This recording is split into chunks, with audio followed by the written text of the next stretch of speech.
Hi welcome to my channel. ഇന്ന് നമ്മൾ discuss ചെയ്യാൻ പോകുന്നത് ഡോഗ് ബൈറ്റിനെ കുറിച്ചാണ്.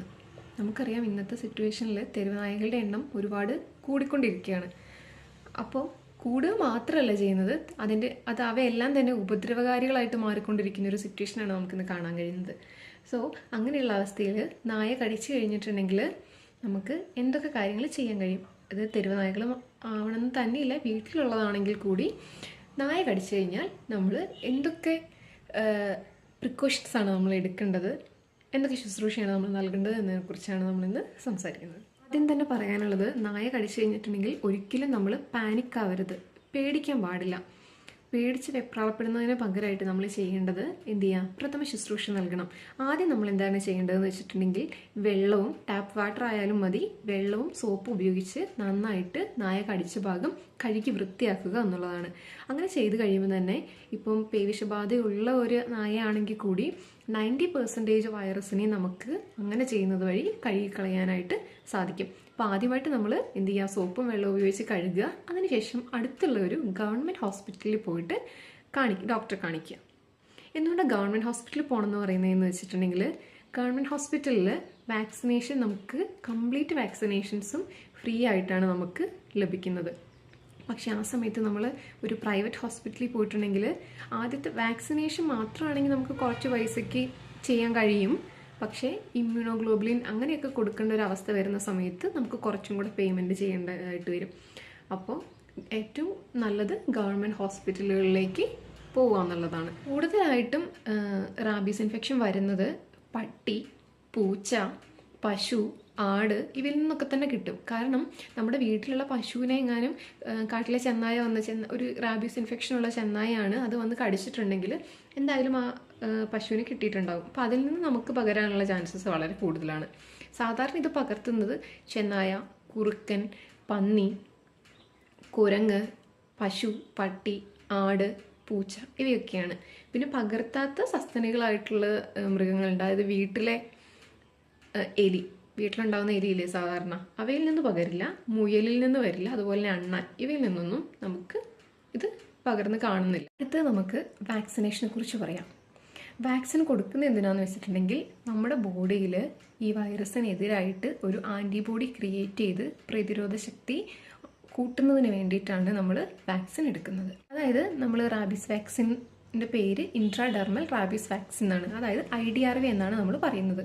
ഈ ഇൻട്രാഡെർമൽ എന്ന് വെച്ചിട്ടുണ്ടെങ്കിൽ തൊലിപ്പുറത്ത് കൊടുക്കുന്ന ഇഞ്ചക്ഷൻ, അതുകൊണ്ടാണ് ഇൻട്രാഡെർമൽ എന്നുള്ളൊരു പേര് വന്നത്. So IDRV intradermal rabies vaccine. ഇത് കൊടുക്കുന്നത് നമ്മുടെ കൈ തുടങ്ങുന്ന ഭാഗമില്ലേ, ഇവിടുന്ന് കുറച്ച് താഴെയായിട്ട് തൊലിപ്പുറത്താണ് നമ്മൾ ആ ഇഞ്ചക്ഷൻ കൊടുക്കുക. ഇതിനൊരു ഡോസ് ഉണ്ട്. അതായത് നായ കടിച്ച ദിവസമാണ് നമ്മൾ ഹോസ്പിറ്റലിൽ ചെല്ലുന്നത് എന്നുണ്ടെങ്കിൽ ആ ദിവസം നമ്മൾ ഡേ 0 ആയിട്ടാണ് കണക്ക് കൂട്ടുക. അപ്പോൾ ഫസ്റ്റ് ഡോസ് നമ്മൾ എടുക്കുന്നത് ഡേ 0-ലാണ്, അടുത്തത് ഡേ 3-ൽ എടുക്കണം, പിന്നെ ഡേ 7-ൽ എടുക്കണം, പിന്നെ ഡേ 28-ൽ എടുക്കണം. ഈ 4 ഡോസസാണ് IDRV ഇഞ്ചക്ഷന് വരുന്നത്. പിന്നെ ചില വാക്സിൻ നമ്മൾ മാംസപേശികളിലേക്ക് കൊടുക്കാറുണ്ട്. അത് ഇൻട്രാമസ്കുലാർ എന്നാണ് നമ്മൾ പറയുന്നത്. അതായത് മാംസപേശിക്ക് ഉള്ളിൽ കൊടുക്കുന്നത്. അത് കൊടുക്കുമ്പോൾ ചെറിയൊരു വ്യത്യാസം വരുന്നത് ഡേ 14-ലും കൂടെ നമ്മളൊരു ഇഞ്ചക്ഷൻ കൊടുക്കണം. അങ്ങനെയാണെങ്കിൽ അതിൽ വരുന്നത് day 0, day 3, day 7, day 14 and day 28. ഇങ്ങനെയാണ് അതിൻ്റെ ഡോസസ് വരുന്നത്. നമുക്കറിയാം നമ്മുടെ നാട്ടിൽ പട്ടീനെയും പൂച്ചേനെയും ഒക്കെ എന്താ പറയുക പരിചരിക്കുന്ന ഒരുപാട് ആളുകളുണ്ട്. അതുപോലെ തന്നെ വന്യമൃഗങ്ങളുമായിട്ട് ഇടപെടുന്ന ആളുകളുമുണ്ട്. അപ്പോൾ അങ്ങനെയുള്ളവർക്ക് സേഫ്റ്റി എന്നുള്ള രീതിയിൽ പ്രീ എക്സ്പോഷർ പ്രൊഫൈലാക്സിസ് എന്ന് പറയും. അപ്പോൾ അങ്ങനെ അവർക്ക് ഇഞ്ചക്ഷൻ എടുക്കാവുന്നതാണ്. അതായത് പട്ടിയുടെ കടിയൊക്കെ കിട്ടുന്നതിന് മുമ്പ് തന്നെ നമ്മൾ ഇവയുമായിട്ട് കൂടുതലായിട്ട് ഇടപെടുന്നുണ്ട്, പട്ടി പൂച്ചയായിട്ട് കൂടുതലായിട്ട് ഇടപെടുന്നുണ്ട്, അതുപോലെ തന്നെ വന്യമൃഗങ്ങളുമായിട്ട് കോൺടാക്റ്റ് ഉള്ളവരാണെന്നുണ്ടെങ്കിൽ അവർക്ക് പ്രീ എക്സ്പോഷർ പ്രൊഫൈലാക്സിസ് എന്ന് പറഞ്ഞിട്ട് ഇഞ്ചക്ഷൻ എടുക്കാവുന്നതാണ്. അത് വരുന്നത് ഡേ 0-ൽ ഒരു ഇഞ്ചക്ഷൻ, ഡേ 7-ലും ഡേ 28-ലും ഒരു ഇഞ്ചക്ഷൻ എടുത്താൽ മതി. അതാണ് പ്രീ എക്സ്പോഷർ പ്രൊഫൈലാക്സിസിൽ വരുന്നത്. സാധാരണയായിട്ട് നമ്മൾ ഇമ്മ്യൂണോഗ്ലോബുലിൻ കൊടുക്കുന്നതിനെ കുറിച്ച് പറഞ്ഞില്ലായിരുന്നോ? അതായത് കാറ്റഗറി 3 വൂണ്ടുള്ള ആളുകൾക്കാണ് നമ്മൾ ഇമ്മ്യൂണോഗ്ലോബുലിൻ കൊടുക്കുക. എറിക് എന്നാണ് അതിൻ്റെ പേര്. Full form equine rabies immunoglobulin. So ERIG injection കൊടുക്കുന്നതിന് കുറച്ച് ക്രൈറ്റീരിയാസ് ഒക്കെ ഉണ്ട്. ഡോക്ടറിനെ കൺസൾട്ട് ചെയ്തതിന് ശേഷം ഡോക്ടർ പേഷ്യൻറ്റിൻ്റെ വെയിറ്റ് എടുക്കുകയും വെയിറ്റിന് ആനുപാതികമായിട്ടാണ് നമ്മൾ ഈ ഇഞ്ചക്ഷൻ കൊടുക്കുന്നത്. 40 ഇൻ്റർനാഷണൽ യൂണിറ്റ് പെർ kg ആണ് ഇത് കൊടുക്കേണ്ടത്.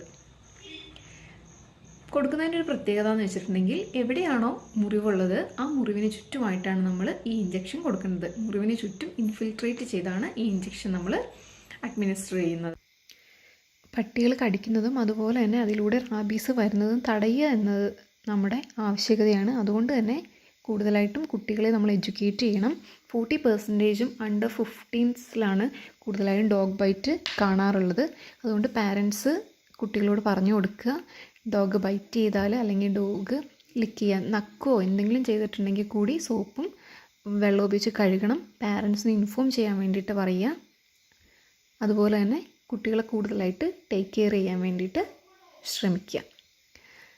Thank you.